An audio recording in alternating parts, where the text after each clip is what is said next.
Employees at a Circle K store in Phoenix called police about a white guy causing problems. When police arrived, the white guy accused an innocent black guy across the street of causing the problem. Police then ran off and violently arrested the black man. What happened next is disgusting, disgraceful, and criminal. Tyron Alphen is deaf and could not hear or understand the police commands, but the officers brutally attacked him anyways. My younger brother is deaf, and this story makes me angry and fearful. I worry about my brother's safety when he interacts with police. I've been saying for years that the whole law enforcement model of policing, aggressively ordering commands, and demanding immediate compliance in non-threatening situations is broken and needs to be replaced with a public safety focused approach to protect our communities. But Trump wants to bring back stop and frisk policies and give police immunity from protection. It's time to stop the madness. And this came from Keith Boykin. So let's play this video. Tonight, this is video of Phoenix police arresting a black man who's deaf and has cerebral palsy. That arrest is violent. And in this story, we're going to show you close body camera footage that's intense and difficult to watch. So please consider this your warning. It happened late this summer, and that means it happened after the Department of Justice released its historic and severe report against Phoenix PD. Here's ABC 15 Chief Investigator Dave Biscobig.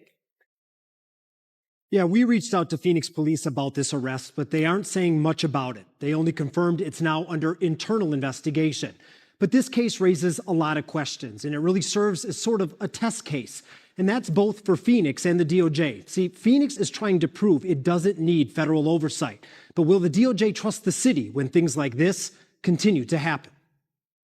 You've seen the surveillance video. A Phoenix officer pulling into a parking lot, pulling in front of a man, darting out of his truck, then immediately going after him. Now, this is the body camera footage. Everybody stop where you're at. Remember, the man is deaf and has cerebral palsy. Let's see.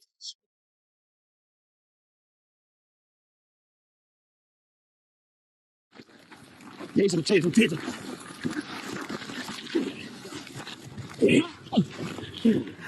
Get your hands behind your back. Get your hands behind your back. Get your hands behind your back. Get your hands behind your back.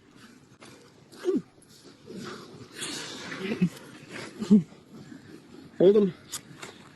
Move, move. Hands behind your back. Hands behind your back. All three X-ray taser deployed more units. Hand behind your back. Hand behind your back. One more. Hand behind your back. More. Hand behind your back. You're gonna hit. Hand behind your back. Between the two officers, the man is punched at least 10 times and tasered 4 times. Okay. He can't understand them. Walter, he agreed to watch the video with us, and that's because he's an attorney for Tyrone McAlpin. Together, they're planning to bring an excessive force lawsuit against the Phoenix Police Department. 12 years she's went to. But before we get into that, first let's get into why officers went after Tyrone. And they wouldn't even give me a water tip after that. When we look at the body camera that we've seen so far, what it shows is that Circle K employees had a Caucasian male in the store causing problems, and they called the police to trespass this person who wouldn't leave. Hey, you guys just want this guy to trespass? Okay. And when police arrive, they don't do any investigation to find out what this guy was doing in the store. Instead, they talk to the guy, and he claims that he was assaulted and points to somebody in the street that he claims did it. The guy pointed at Tyrone, who was across the street. You're saying that's the guy that assaulted? Right there. You got backwards head on you. I mean, so we have a situation where the officers respond. Some white guy says, hey, no, some black guy assaulted me, and they just drop what they're doing and head right over there. That's what the video shows. You were standing outside the door opening your face. Why didn't you wait your the black guy? Yeah. And that takes us back to this point. Let's see. And this police officer, out of the gate, assaults him and then uses Tyrone's attempts to protect himself to try to justify felony charges. So before we go ahead and continue that, as you can already see, so you had a white guy across the street who was causing a disturbance within a Circle K. And instead of taking accountability for what it is that he was doing and having whatever issues that he was going through, that he was causing, he went and pointed to a random black dude across the street and said, well, he did it. And the cop said, okay, Joe Blow, I'll just leave you here. I'm gonna go after Tyrone. Officials charged Tyrone with aggravated assault and resisting arrest. In their reports, officers wrote Tyrone tried to walk away from them, took a fighting stance, threw repeated punches at them, and bit one of them. Everything that I see in that video, as well as the other officer's body camera, looks like Tyrone's just trying to avoid being harmed by these officers. And that only makes them escalate the situation and increase the degree of violence that they're using. One of the officers says Tyrone bit him. I mean, how do you respond to that? Tyrone was face down on the ground with two officers striking and choking him, and that the only way that Tyrone could have possibly bit anybody on the hand or wrist is if one of those officers placed their hand or wrist in his mouth. And what it looks like from the video is that the officer who claims he was bitten was using an illegal chokehold on Tyrone. Here's the question that, invariably, undoubtedly will be asked. Why didn't he just comply? And the answer is easy, is he's deaf. He couldn't understand what they were doing, and he had done nothing wrong. What mess with him for no reason. What kind of disabilities do you have? He's deaf and he's got cerebral palsy. Okay. And I've been on the phone with him since Circle K. How is he deaf if you've been on the phone? Because I know sign language, that's why. I signed to him.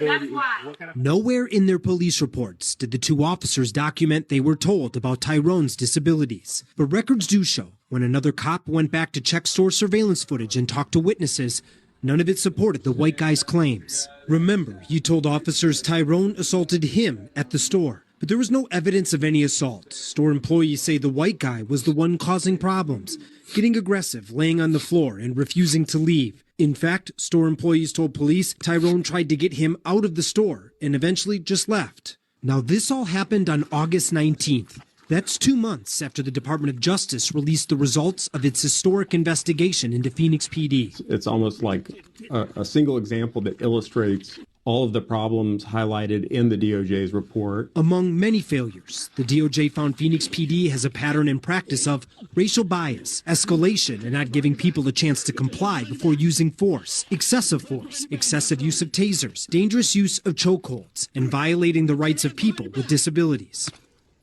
It's hard for me to understand how the city can come out and say with a straight face that it is meeting the DOJ report head on when this man, Tyrone McAlpin, is being charged with assault on police officers for this incident where, the video tells the whole story.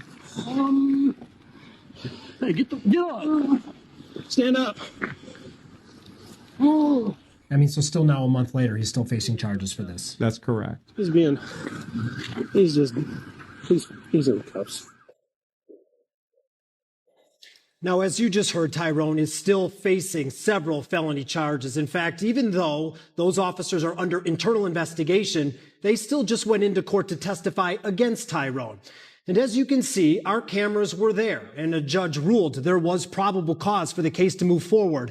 Now, in our next report, you'll hear those officers on the stand, hear their justification for the arrest, and you'll also see some bizarre moments in the courtroom. Very tough to watch. Thank you very much, Dave. Hello, hello, hello. I would greatly appreciate it if you can actually support my little small business called Latrice Limited. It is on latricelimited.com. So as you can see right here, I actually sell candles and a wide variety of other items as well. This is my big forehead, okay? But I actually want to show you just a couple of different items that I do sell. This is actually going to be a part of my soap collection that I have. As you can see, I have a variety of different soaps on here. I actually have 2 pages worth of soaps. And everything is handmade, okay, natural, clean ingredients as well. You can also see right here, these are my candles, all right? They're all handmade, everything. Vanilla, sweet roses, sage and vanilla and sweet roses are actually my favorite scents that I do have. I also have a few other items on here. I'm actually going to go and show you all the bath bombs that I do have. As you all can see, there's eucalyptus and sage, sweet pea harmony, and so many more. And then we're just going to finish off on the gift sets that I have. There's a variety of them, from like the big ones like this for 45, and then you have some of the smaller ones, and you have these itty bitty ones down here that includes essential oil blends. Definitely shop with your girl. Definitely help your girl out. I would greatly appreciate it. This is like my little baby over here, okay? I would greatly appreciate it, and enjoy.